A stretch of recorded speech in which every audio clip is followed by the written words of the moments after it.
सभी वीडियो देखने वालों को सभी को मेरी तरफ से राधे राधे। आज हम श्राद्धों के बारे में बात करेंगे। श्राद्धों में देखिए ये है भगवत गीता, जो हमें सबको पढ़नी चाहिए, क्योंकि श्राद्धों में भगवत गीता पढ़ने से हमें बहुत पुण्य मिलता है और हमारे जो पितृ हैं वो तृप्त होते हैं।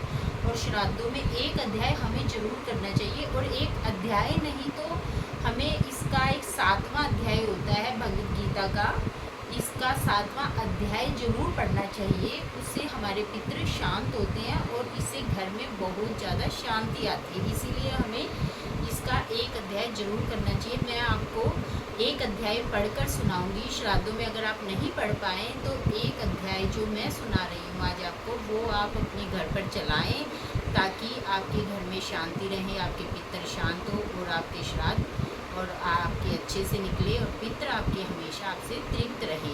और ये देखिए पितरों के लिए लंबी जोत लगाएं। ये देखिए ऐसे लंबी जोत लगाएं। एक पानी की लुटिया भरकर रखें। थोड़े से फूल भी अगर हो तो वो भी रख लें।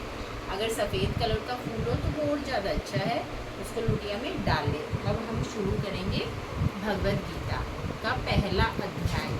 ये देखिए ये भगवद गीता है जो श्री कृष्ण के मुख से भागवत महाभारत के समय श्री कृष्ण ने सुनाई थी। अब मैं पढ़ रही हूँ पहला अध्याय। श्री हरि श्री ओम नमो भगवते वासुदेव विश्वेश्वरा आदि पुरुषय अपरंपार अलेख पुरुषाय नमः। जगत बंधु ज्योति स्वरूप जिये की जानन हार, हरि यश मांगन आयो है दास प्रभु के द्वार। अर्जुन भक्त को जो आपने श्री गीता जी का ज्ञान दिया सो मुझको भी मिले। हे भयभंजन भगवान श्री कृष्ण जी, यह किशोर दास मांगता है, हे प्रभु गीता ज्ञान के उच्चारण से तुम पूर्ण ब्रह्म की प्राप्ति हो। हे प्रभु मैं आपके चरणों की शरण हूँ। आप परम प्रवीण हो और मैं आपकी शरण हूँ पड़ा हूँ। किशोर दास और कृष्ण दास दीन गरीब हैं और आप संतों की विनती को मान लेते हैं। हे कमल वल्लभ श्री कृष्ण भगवान कृपा निधान जी, तेरे संतों के वास्ते मैं अपनी तुच्छ बुद्धि से यह गीता ज्ञान भाषा में कहता हूँ। श्री गीता जी के ज्ञान की कथा आरंभ होती है। गीता पहला अध्याय विषाद योग। जब कौरव और पांडव महाभारत के युद्ध को चले तब राजा धृतराष्ट्र ने कहा कि मैं भी युद्ध का कौतुक देखने को चलूंगा। तब श्री व्यास देव जी ने कहा, हे राजा आपके तो नेत्र नहीं, नेत्रों बिना क्या देखोगे। तब राजा धृतराष्ट्र ने कहा, हे प्रभु मैं देखूंगा नहीं तो श्रवण तो करूंगा। व्यासदेव जी ने कहा, हे राजन तेरा जो सारथी संजय है सो मेरा शिष्य है। जो कुछ महाभारत युद्ध की लीला कुरुक्षेत्र में होगी संजय तुमको यहाँ बैठे ही श्रवण कराएगा।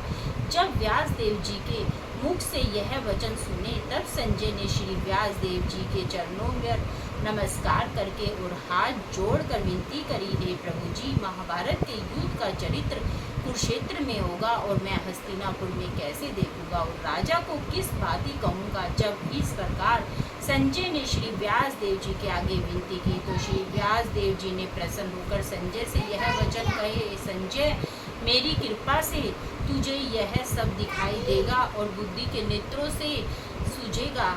जब व्यास देव जी ने यह वर दिया तो उसी समय संजय को दिव्य दृष्टि भई और बुद्धि भी उसकी दिव्य हो गई। अब महाभारत का कौतुक कहते हैं सो सुनो। 60 अक्षौहिणी सेना पांडवों की और 11 अक्षौहिणी सेना धृतराष्ट्र के पुत्र कौरवों की, यह दोनों सेना जमा होकर कुरुक्षेत्र में एकत्र हो गई। राजा धृतराष्ट्र ने संजय से पूछा, हे संजय धर्म के क्षेत्र कुरुक्षेत्र में मेरे और पांडवों के पुत्रों ने क्या किया सो कहो। राजा का वचन सुनकर संजय बोला, हे राजा तेरा पुत्र दुर्योधन पांडवों की सेना को देखकर अपने गुरुदेव द्रोणाचार्य के निकट जाकर बोला, आचार्य जी देखो तो पांडवों की सेना का व्यू और सेना की कैसी भली भांति पक्ति बनी है, और द्रुपद का पुत्र धृष्टद्युम्न जो आपका शिष्य है कैसा विद्यमान है, जिसने पांडवों की सेना की पंक्ति बनाई है। फिर जो पांडवों की सेना के मुख्य योद्धा है तिनके नाम दुर्योधन ने द्रोणाचार्य को सुनाए। इस सेना में बड़े बड़े धनुषधारी भीमसेन, अर्जुन और राजा युयुधान, राजा विराट, द्रुपद, महारथी धृष्ट केतु, चेकितान और बलवान काशी का राजा और पुरुजित, कुंती, भोज, मनुष्यों में श्रेष्ठ शैव्य, युधामन्यु और विक्रांत बड़ा बलवान, उत्मोजा, सुभद्रा का पुत्र अभिमन्यु और द्रौपदी के पांचों पुत्र सभी महारथी हैं। अब दुर्योधन ने अपनी सेना के जो मुख्य मुख्य योद्धा हैं तिनके नाम और बल सुनाए। हे आचार्य, मेरी जो सेना के मुख्य योद्धा है तिनके नाम सुनो। तुम और भीम जी, कर्ण, कृपाचार्य, समिति, जय, अश्वत्थामा, विकर्ण, सौंदर्य और जयद्रथ आदि भी योद्धा हैं जिन्होंने मेरे निमित्त अपना जीवन त्याग दिया, और अनेक प्रकार के शस्त्रधारी हैं जो युद्ध करने में बड़े चतुर हैं। और हमारी सेना 11 अक्षौहिणी है और पांडवों की सेना 7 अक्षौहिणी है। हमारी सेना का अधिकारी और रक्षक भीष्म है, पांडवों की सेना का अधिकारी और रक्षक भीमसेन है।